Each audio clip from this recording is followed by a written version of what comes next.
fins on som capaços d'arribar, i redefinir la coparticipació del ciutadà en el manteniment del sistema.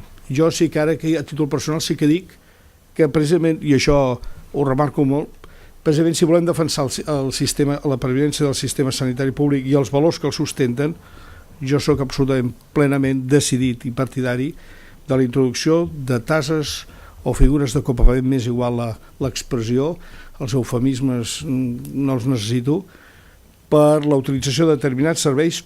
Per cert, com fan molts sistemes en els quals prenem de referència, la majoria dels sistemes europeus tenen aquests instruments, països que havien creat aquests models d'estat de benestar, però que ja se'n van preocupar perquè formava part de la seva idiosincràsia i cultura el seu manteniment.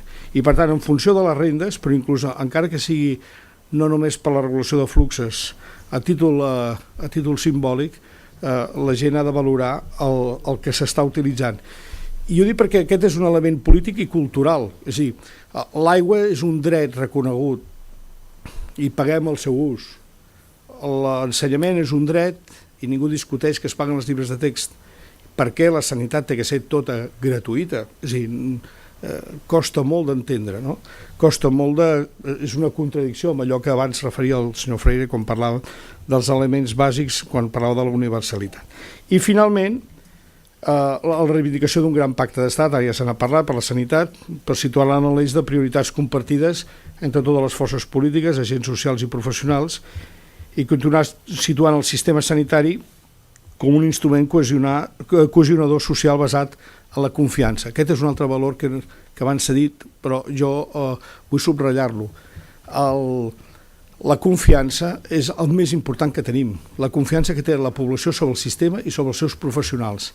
Aquest soroll, aquest rum-rum, interessat o no, que es fa, també per absència del relat, Roser, també per absència d'un bon relat, però també interessat, també ho dic, això ens fa mal a tots, ens fa mal a tots nosaltres. I per tant, i acabo aquí perquè així es dona temps de poder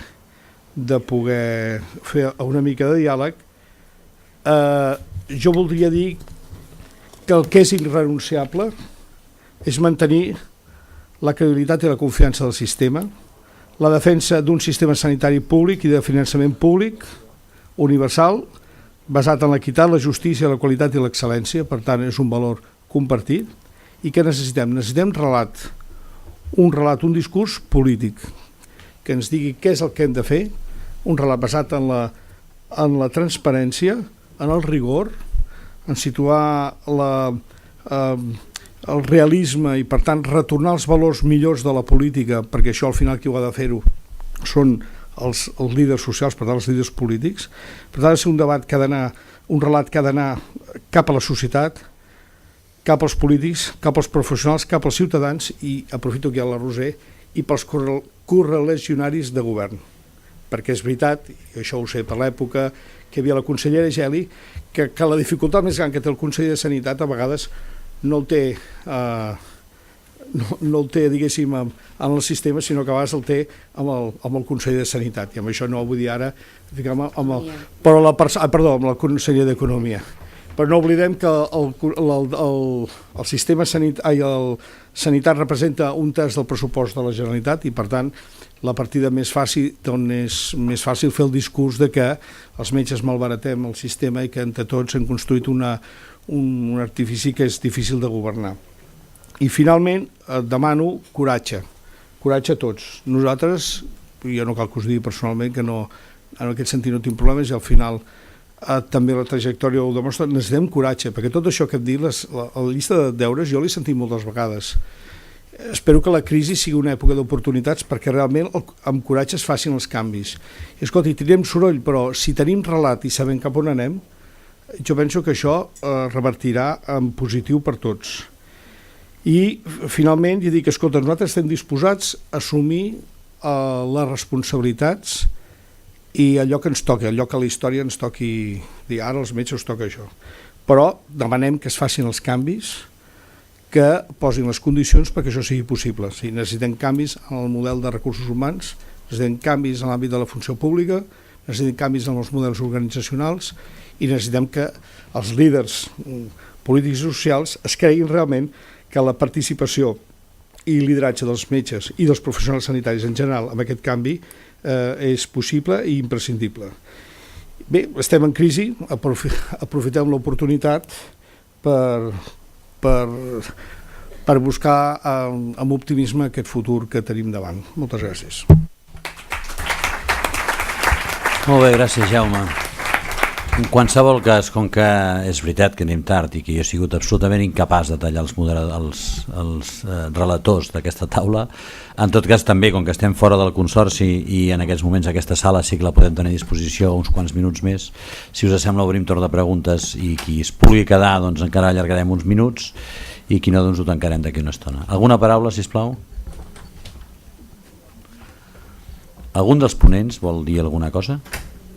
Una cosa, abans de que marxin alguns, un company que està per aquí m'ha enviat un missatge perquè com que ja no sé quin any estic, si estic el 2010, el 2011, el 2012, quan anava dient l'any que ve no reduirem activitat, l'any que ve no reduirem tarifes, és aquest, el que no reduïm activitat i el que no reduïm tarifes, ja no sé si estic l'any 2011 o el 2012, ho dic perquè algú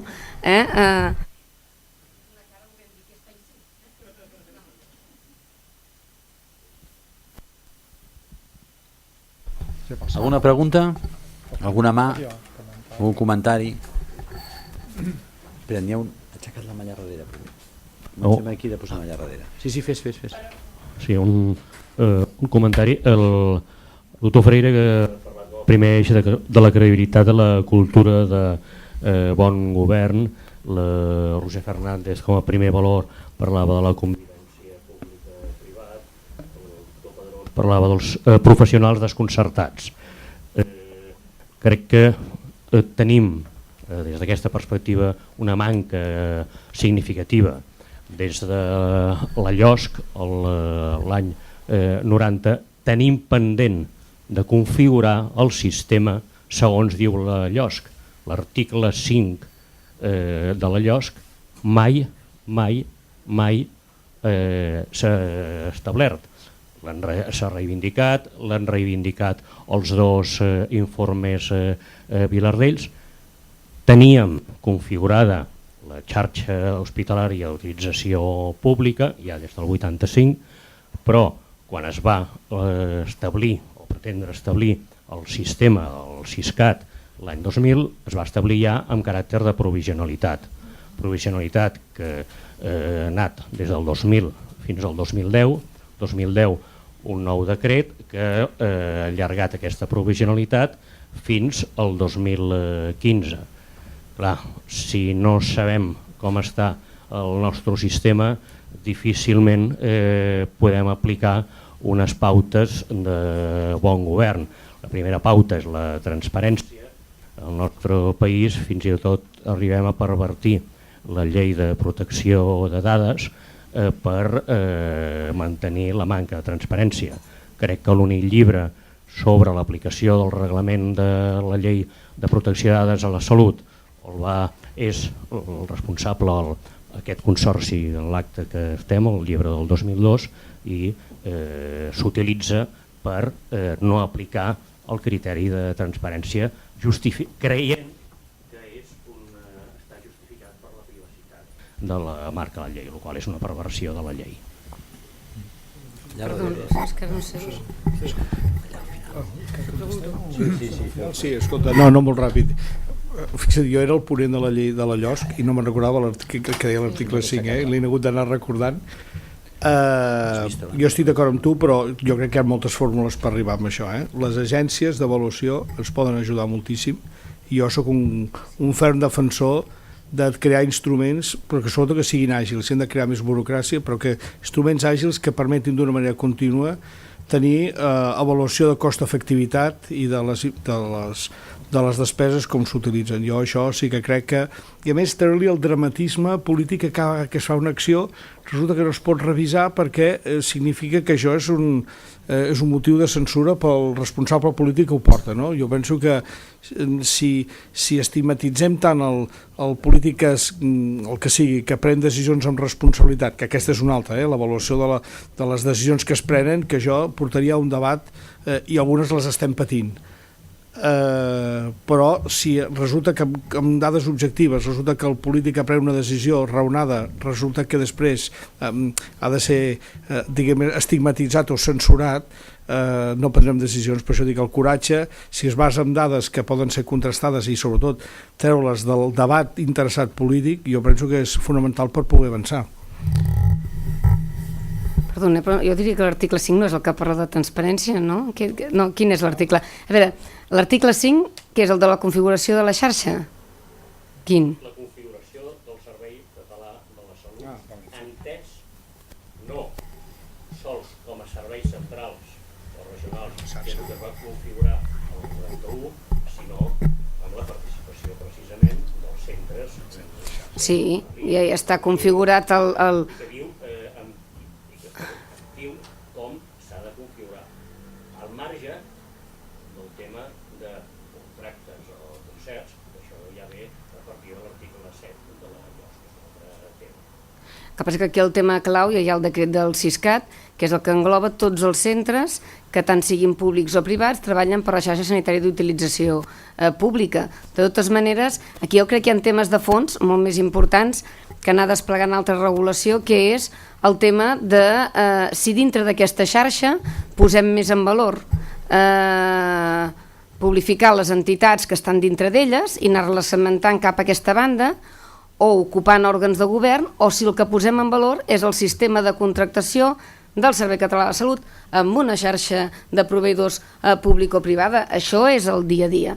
El tema de la LOSC, hi ha molts elements que, si llegiu ara la LOSC, es poden fer tantes interpretacions, tantes, que potser ara no és el moment, però potser caldria, entre tots, revisar el que és la LOSC i realment decidir si volem posar en valor el que és l'essència del model sanitari català o volem disfressar.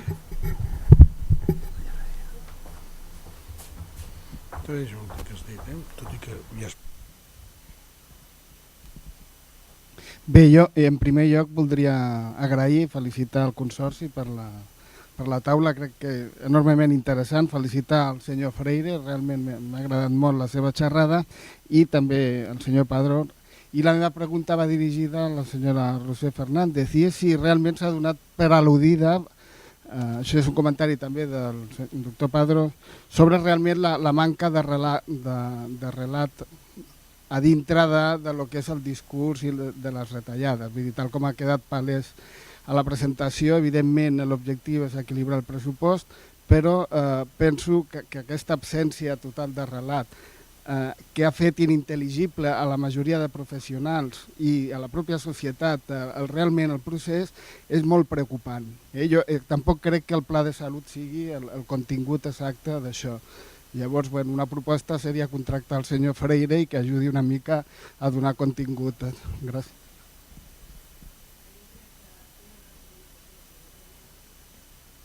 Temes de comunicació, problemes de comunicació segur que n'hi ha hagut, i més quan has de comunicar que rebaixes un 10% en un any. El que passa és que no hem dit mentides. Des del mes de febrer vam dir que ho faríem, ningú es creia que ho havíem de fer, que arribarien recursos d'on seria, ja vam dir que això afectaria llistes d'espera, que afectaria incomoditats, per tant, el que passaria ja ho vam dir. El que sí és cert és que hi ha hagut, evidentment, problemes de comunicació. Ara, el tema del relat, que és com transformem el model assistencial perquè sense que vinguin més recursos no afectem més a la qualitat de l'atenció, jo poso en dubte que el pla de salut no ho sigui. No hem tingut temps encara d'explicar l'essència del pla de salut, però, per exemple, transformar el model d'atenció a crònics, que s'estan fent proves pilot a Girona, i que des d'una atenció molt més preventiva al ciutadà i atenció domiciliària estem assolint reduccions d'ingressos hospitalaris d'un 25%, i això vol dir